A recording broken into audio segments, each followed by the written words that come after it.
Good evening and welcome to the Diversity Committee of Mason Public Schools public segment. This is our public share out of the meeting that we just completed with our Diversity Committee as a whole.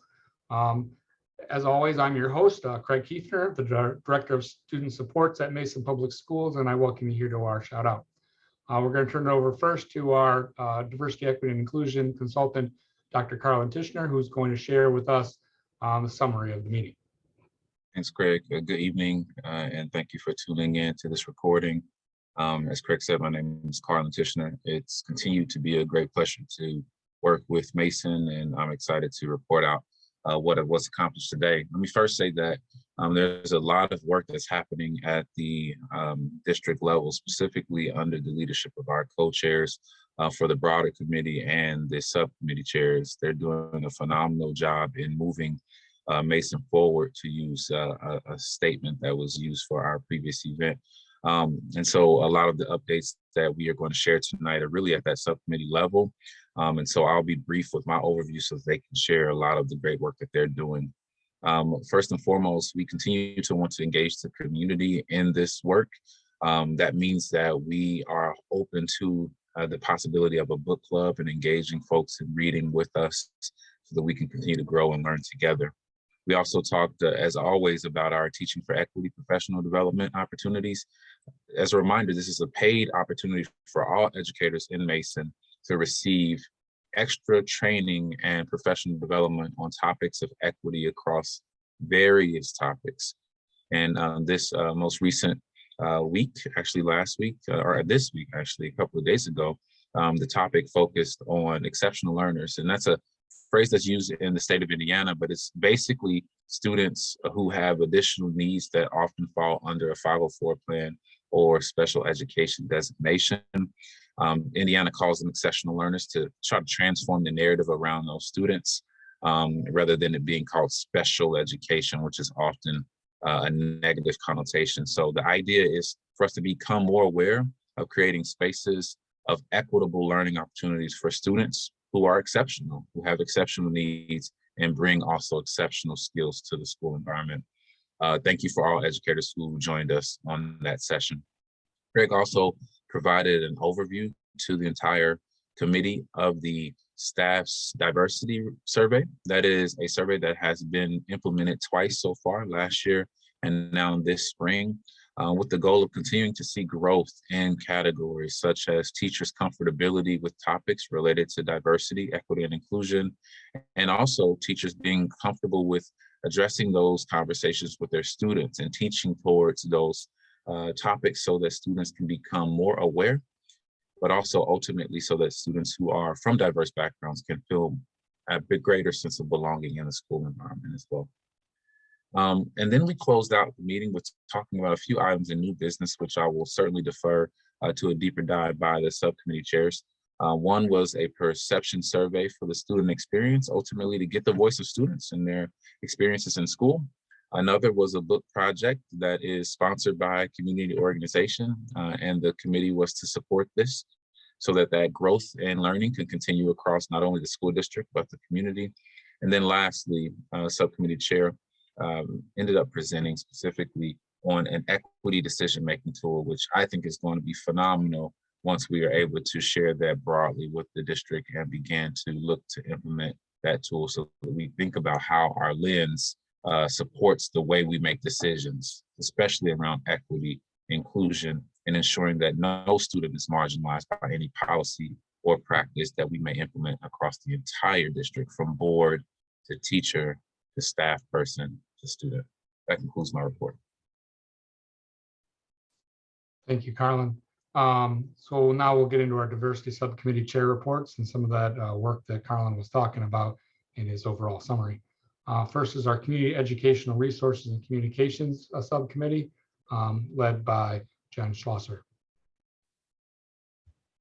Thanks, Craig.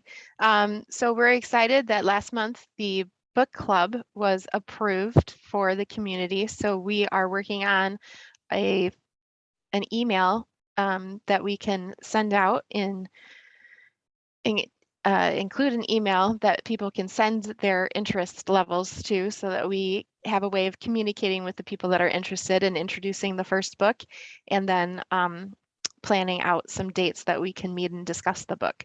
We are also talking with the Capital Area District Library about a community read that will happen once a year, and they will be heading up this project. It's just going to be a partnership that we're going to participate in. And so we're super excited about providing more opportunities for the community to continue discussing diversity, equity, and inclusion and learning more about it. And super excited to see where that leads us. Thank you. Thanks, Jen. We'll turn it over now to Educator Development and Resources. Kim. Thanks, Greg. My subcommittee is continuing to work on our resource hub in the form of a Padlet. For example, this month was Autism Awareness Month, and there's been several resources shared through email. Our subcommittee has been gathering those into like a permanent location that'll be could be easily accessed in the future and next year, and not lost in our emails, and it can be accessed throughout the whole year, not just during that month or throughout. So our continuing learning for our teachers. Thanks. Thanks, Kim. Turn it now over to district policies, guidelines, and practices. Ted.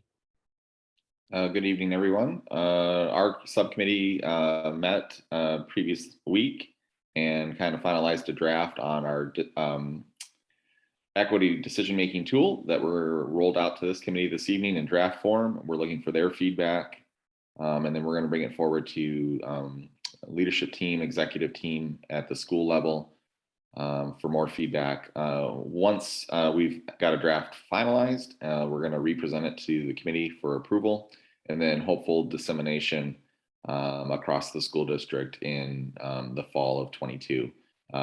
Associated professional development for educators and employees would be concurrent with the rollout, and eventually our output would be laminated cards with the decision-making tool that people could have with their badges, their employee badges, or at their workstation or wherever they might do their work on a daily basis. Thank you. Thank you. Now we turn it over to our student experience group to talk about their work. Hello, everybody. Prior to our last meeting at the start of April, our subcommittee members agreed to go and try to research some different things that other schools are doing and some things that are on the internet that could be implemented in classrooms to help make students feel more included and welcome and belonging in their school environment. So think books, resources, lesson plans, and things like that. And so during our last meeting, we started compiling those and going through those to see which ones we liked and which ones we thought were worthy of bringing forward to the whole committee. We decided that we would meet again at the end of this month to continue that work so that we could expedite that process and hopefully get that in front of the whole committee a little bit faster. We'll also be meeting to discuss how our project overlaps with the curriculum design and educator resources committees, and how we can possibly have some collaboration with those. And then finally, we were able to bring the student experience surveys that we've been working on forward to the full committee. We got some really great feedback for the wording on a lot of our questions to try and make the survey as inclusive and unbiased and just generally as clear as possible. And so we're planning to take those suggestions under advisement and update our surveys. And then the next step would be to bring that forward to the committee again after we've adjusted the surveys accordingly. Thank you. Thanks, Alex. Turn it over to our instructional practices and curriculum design group. Mary? Good evening. So our group is really thinking about next year and how we can reach the broader group of the staff in instruction. So meeting with our curriculum people and going forth from there and brainstorming what research we can do over the summer to help implement that. Thank you. Turn it over to our membership subcommittee. Rick. Thanks, Craig. Our committee was able to complete our survey of the diversity committee membership, current membership, to discover who would be returning for next year and which positions we would need to refill. We had great news that the vast majority of our committee will be returning. And we just have 6 or 7 positions that we'll be looking to fill. Some of those are specific to a parent or student or staff member role, or a staff member role in particular buildings. So we'll be advertising those in the coming weeks to have those positions filled for the coming school year. And then following that effort, we will then sort of restock our subcommittee teams with both the new additions and our current committee members, so that we make sure we allocate across those subcommittee teams so that we have sufficient team members on each of those. So everybody can look forward to seeing the surveys come out. We're excited about some of our new members and equally as happy with the large team that we're retaining moving forward. Thanks, Rick. So we're going to do a brief section where, sort of a statement on the work of the committee from from the superintendent as a designee. In that case, it's me today. I think what you heard over the course of those subcommittee reports, and also when Dr. Tishner sort of talked about the summary of our meeting, there's a lot of work going on by this committee and its subcommittees, and led by the leaders you see here, but also by their committee members and other pieces.